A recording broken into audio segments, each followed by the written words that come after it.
Let's talk about the kettlebell swing. We're going to go through the instructions on how to properly swing a kettlebell. The kettlebell swing is the most important movement in the family of kettlebells. Of the 6 fundamental movements, the swing is the most important. It is the most beneficial. It is the easiest, but it is not simple.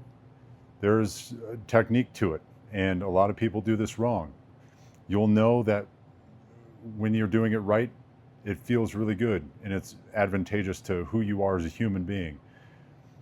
So we're going to go through some instruction, and by the end of this video, you will have enough information and instruction with the cues in mind and the philosophy behind human movement and kettlebells and how to move that bell around your body to master this movement. Now, volume is the language of mastery. Okay, so after this one video, you have the information up here. That doesn't mean that you master the movement. You have to apply it. You must put in the reps. Think of reps. One thing you'll hear on this channel a lot is data. We're just looking for data acquisition. 1 rep is 1 data point. Okay, to achieve a level of mastery with something, think 10,000 hours or 10,000 reps. Some of you are going to be faster than that. Some of you are going to be a little slower than that, but think about 10,000 reps, okay? Where you are today is going to be vastly different from where you are after 10,000 reps. That is when we achieve a level of mastery. And I can only teach you so much. You must pick up the bell and you must do it on your own, because there is the essence of feeling the movement. I cannot observe you through the movement. I cannot see what you are doing. You must be aware of your body, your proprioception, where you are in space and time. You must be able to, with your eyes closed, imagine what your biomechanics are doing, meaning like the geometry or the angles of your joints in relation to the movement that we're trying to perfect. We're trying to get to 85% or greater in technique all the time, even under stress. Okay, 85% or greater, depending on the circumstance, right? So let's talk about the kettlebell swing. The kettlebell swing is the most important movement in the kettlebell family of movements. There are 6 fundamental movements. Kettlebell swing is number 1. Being the most important. It's the most advantageous, it's the most beneficial. When you start doing these, right, you start with 10 a day. I'll prescribe you with 10 a day if you're new to this. 10 a day, your lower back pain, if you have it, is going to melt away. Your knee pain, if you have it, is going to melt away. And other ailments throughout your body are just going to seemingly melt away. Why? It's because a lot of times our glutes are almost asleep. That's not really what's going on, but they're not turned on. The glutes are the main engine of the body. They must be carrying the predominant load of the body. And when they're off, they're not doing that. If the glutes are turned off, the lower back has to compensate or something else. So you start doing the kettlebell swing and you just start feeling better. You walk straighter, you walk with better posture, your walking gait, the way you walk improves, you run faster, you run better, everything just becomes better. And it's a hinge movement. The hinge is the most powerful movement that the body can make. It produces the most power, right? So you master the kettlebell swing and your deadlifts get better. You master the kettlebell swing and your squats get better. Everything gets better. So one final note before we get into movements here. Even as I'm standing right here, I'm carrying the load on my glutes. My knees aren't locked out. My glutes are somewhat turned on. I'm making sure that I'm not carrying my body's load on my lower back. So where does this translate into everything else we do? We train kettlebells and clubs. We train overhead movements. Every time we're swinging a club, we're going around. Every time we're doing a clean and press, every time we're holding a kettlebell in the rack position, our glutes are turned on and they are supporting the load. And our lower back is only there as secondary support. So you must learn to endure with the kettlebell swing. You must learn to activate your glutes so that they can carry the majority of the axial load on your body. And this will save you a lot of pain. So let's get into it. There are some right ways and some wrong ways to get into the kettlebell swing. Let's talk about stepping up to the bell. So I'm standing over the bell. I'm going to take about 12 to 18 inches step back. And you can go shoulder width apart. You can go wider than that. Not too wide. Shoulder width apart. Our feet are pointed generally straight ahead because that's the way that we walk. And we are going to hinge at the hips. First, shoot those hips back to carry the load on our glutes, right? And then bend our knees. And back is straight, we grab the bell. Now we're in this squat position. And we're going to tilt that bell towards us. Now look at my arms, okay? I'm bringing my shoulders back and we're activating the lats, getting everything rigid. I am bracing through my core right now. And then I'm going to hike this bell back and then come up. I'll do about 5 reps here. And as I keep doing this,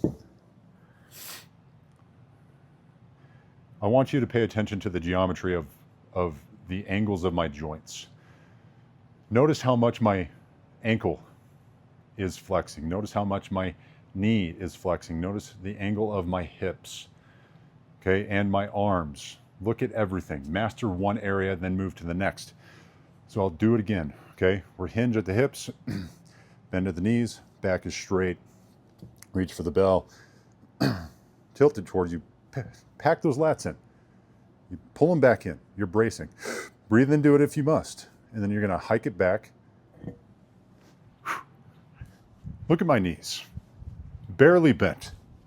Okay, there's slight bend, and we always put the bell down with good technique. We are creating more movement in the hip right here, okay? This angle of the hip should be greater than the angle of the knee, meaning we should have more movement in our hip than in our knee. Our knees are almost straight. Some people mess this up when they bend their knees too much in the swing. And I'll try to demonstrate what a bad kettlebell swing looks like. Do not do this, okay? But for reference, this is what some people do. And it's incorrect because we're not trying to do the squat. We're not trying to do a dead clean. We are trying to do a kettlebell swing. It is primarily a hinge movement. The majority of the movement should be happening in this joint here. So let's demonstrate a poor kettlebell swing here with a lot of knee bend. Again, we're going to get into it with good technique. And we'll see how I do with a poor kettlebell swing. So a lot of people do this type of swing. And that feels very awkward, but that's not efficient for what we're trying to do. We're trying to train the posterior chain, not the quads, okay? Back of the body, not front of the body. Anterior, front, posterior, rear. So let's look at it again. Let's look at good technique now. Stand up to the bell, 12 to 18 inches back. I like a little wider than shoulder width. Get into it with good technique here. Hike it back, pack those lats.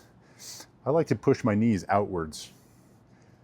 Kind of create torque in that hip socket. And now hike it back and come right back up. And Look at my arms now. I'm just going to keep going and talk. I'm getting all up in my junk here. Okay? All up in my business. And I'm shooting that bell in between my knees. Okay, that is proper.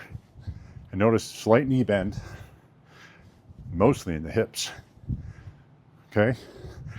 Bad technique right now. Okay? Let's do something here. I'm going to show you what some people do too. Now, when do you start bending over in the kettlebell swing? That bell comes up. As it's going down, when do you start to hinge at the hip? Do you start to hinge right here? Or do you let that bell come down to halfway and then start to hinge? Or do you like to have that bell go all the way down and then hinge? The answer to that question is it depends. It's definitely not going to be up here. I'll show you why.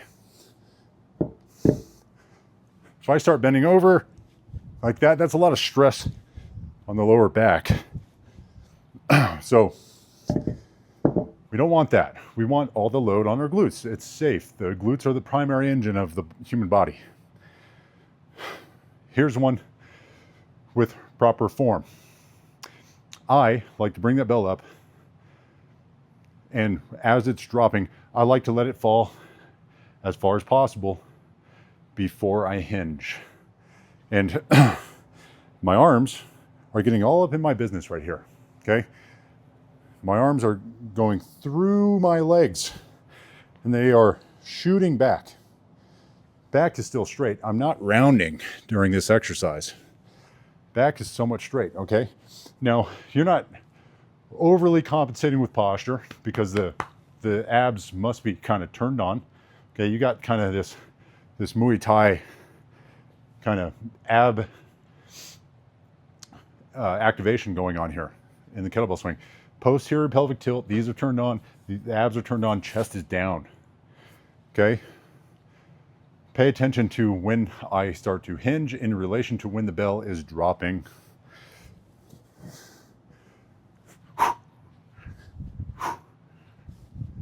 It's like almost when it gets halfway, or past halfway, excuse me. And I'm all up in my business. Shooting those hips to the rear really helps. So weight distribution. My weight is mostly on my heels. Okay? Weight is mostly on my heels so that I can activate the glutes. If you shift that weight to your toes, you're activating the quads. It doesn't have to be 100% on the heels. 75, 85, 95% on the heels is going to be great. Now, how high should the bell come up? There are different styles of swings. There's like the American kettlebell swing and the CrossFit kettlebell swing, and they all have certain parameters on how high you should be bringing that bell. Some of them like to bring that bell way overhead during the kettlebell swing. Some of them like to bring that bell to shoulder height every single time. I don't like that. I want to focus on maximum hip expression. I want that energy to translate into that bell without compensation from my shoulder. I'll show you what I mean. Get into it with good technique here. Pack everything, come up, and that bell is only going as high as my hips are creating. My shoulders are not compensating for any other height like this one. Check this out. I'll go right overhead. Or I'll go shoulder height every time. So I don't like that. I like my arms are ropes. Okay? And that bell is only going as high as my hips are creating. That kinetic energy, right? If I go harder, that bell goes higher. And you notice, as I start to emphasize maximum hip expression. That bell went higher, but my arms kind of loosened up because I don't want to go above my head. It's unnecessary for me. I'm training the hips. I don't want to train my shoulders. Do whatever you want. With good technique, you're not going to get hurt. By going here every single time or up here, you're training other musculature in the back and the shoulders. Do whatever you want. Try everything is the best advice. And then you find your flavor. So let's review before we end the video. Now, this is a brain dump of information. So proper technique, we're going to step up to the bell. Take one step back, 12 to 18 inches. Feet shoulder width apart, or a little wider. I'm a little wider than shoulder width. I like that. You'll find your flavor. Feet are generally pointed straight ahead. We're not trying to do this. We don't want our knees to collapse inward and create like a knee valgus. That's ACL territory. We're not going to do that. So 12 to 18 inches. Okay, now we got to grab the bell. We're going to hinge at the hips first by shooting those hips back to the wall behind us. Carry the load. Slightly bend the knees. Reach down. Grab the bell with straight spine. Tilt that thing towards you. Create torque in the knees by putting them outward, trying to twist your foot outward. There's another video on that. And we're going to hike this bell behind us and come up. Slight knee bend. Look at the hip snap now. Hip and knee snap. This is powerful.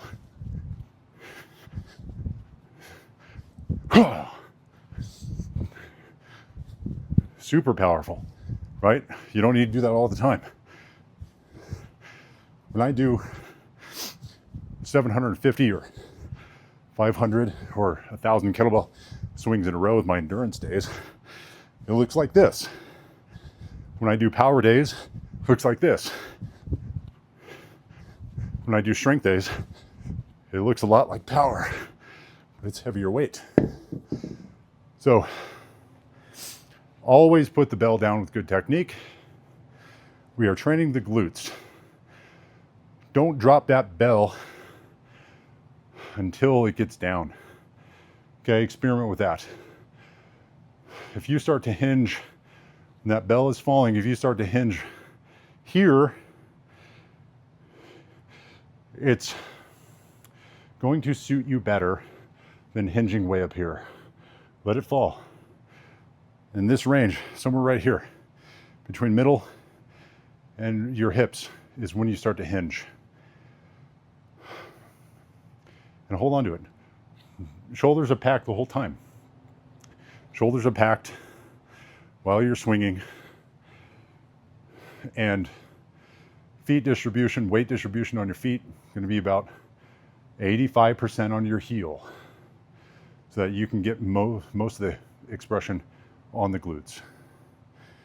So that's pretty involved right now. I'll end it with, let's do 30. Let's do 30 reps here. And we'll really focus on the geometry of the joints. Okay, we're going to focus on the geometry of the joints, the angles of the joints. What does the ankle look like? What does the knee look like? What does the hip angle look like? What is the core doing? How much round is in the spine? How much extension is in the spine? What are the shoulders doing? What is my head doing? Am I looking straight the whole time, or am I following my spine? Am I looking down? Focus on everything, then go try it. Focus on one thing, go try it, master it, develop that neural pattern, right? Because it's all neuro driven. Develop that neural pattern, anchor it, and then try the next thing. Focus on your knees. Do it, focus on it, go to the hips, and so forth. Okay, you get the pattern. We're looking for mastery. Part of achieving mastery is volume. You got it. In order to get good at anything, you must do a lot of volume. Start with 10 a day, then 20, and then 30, and then try to get 100 a day. And then once you get into that territory, you're getting really, really good. And once you start mastering kettlebells, you can start getting into the endurance days, which are beautiful days. You're doing 500 reps in one set. So let's close this out. There's a lot to think about. The kettlebell swing is easy, but it's not simple. Maybe it's simple, but not easy. There's some to it, right? It's very simple. You just move that bell up and down, but there are certain things that you need to pay attention to in order to get the maximum benefit from it. So let's do about 50 reps here, and pay attention to the joints. Pay attention to the joints, okay?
Always set the bell down with good technique. Now,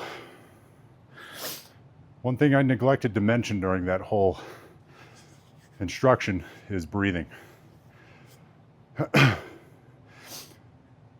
You don't need to focus too much on breathing. Where to breathe, how to breathe, none of that. A lot of people recommend to take your inhale when you're up in the up position with clubs when you're swinging back, because the chest is expanded, the spine is in extension, and you have more, the chest is open. So take your breath. And when you close it, exhale. Martial arts do this, all that. It's great. It's highly recommended. Now, why I say it doesn't really matter with kettlebell swings is because when you start swinging kettlebells and you start getting up into these higher numbers like 50, 100, 250, 500 reps sets, there's too much going on in the cerebellum and whatnot, where you're not really thinking about breathing as much as you are keeping track of the number that you're on. And here's the magic. The body will find its own rhythm for breathing. It will do what works. Can you maximize that by being intentional? Absolutely. And as a bonus, I'll show you, if I'm doing power swings, if I'm doing strength sets, I'll show you what that looks like. The first one is going to be an inhale at the top and exhale at the bottom. And then the second one will be a double breath, double exhale at the top and at the bottom. Now there's a benefit to the second, and I'll tell you why.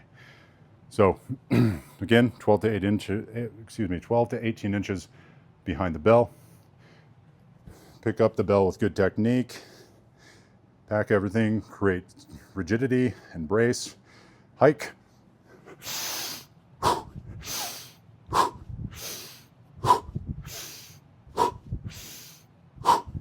Now that is a breath inhale at the top and an exhale at the bottom.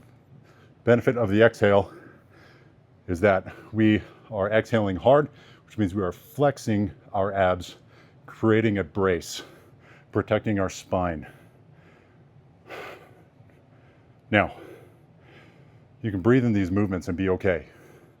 When you're doing a heavy squat of hundreds of pounds, you sometimes want to hold your breath, right? We don't need to do that with kettlebells. Not in any danger here. I'll now show you the double breath. This one is great, especially for getting more oxygen.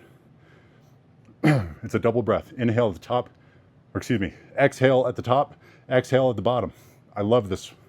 I love this one. I would recommend this one to start. So,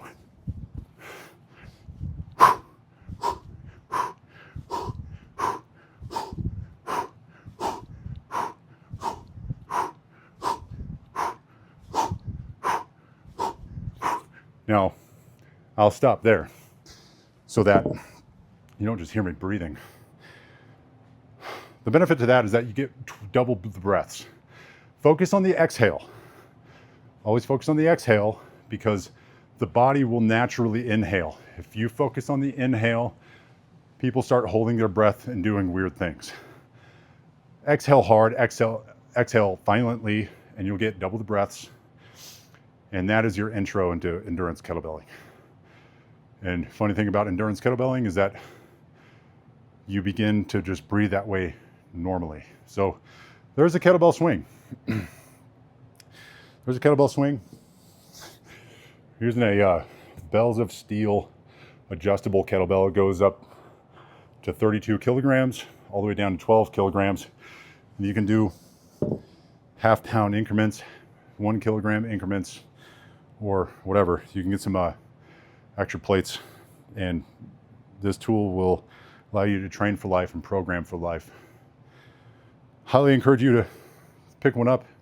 You'll save thousands of dollars with just one bell. This thing costs right around $250 to $300. So Bells of Steel adjustable kettlebell, link is in the description. If you want this bad boy, there's a discount. But that's a kettlebell swing. Focus on all the cues, rewatch the video, go try it. Volume is the language of mastery. You got to get that data. I can only teach you so much. I can't see you perform it. You got to be able to feel it. You got to earn the right to feel it. Proprioception, knowing where your body is, knowing what your body is doing, and you master this and you master your life, everything becomes easier. What the hell effect is real. Hiking, whether you're a law enforcement officer, like sitting in a car all freaking day long, and you got to get out of that car and go to a full sprint, this is going to help you.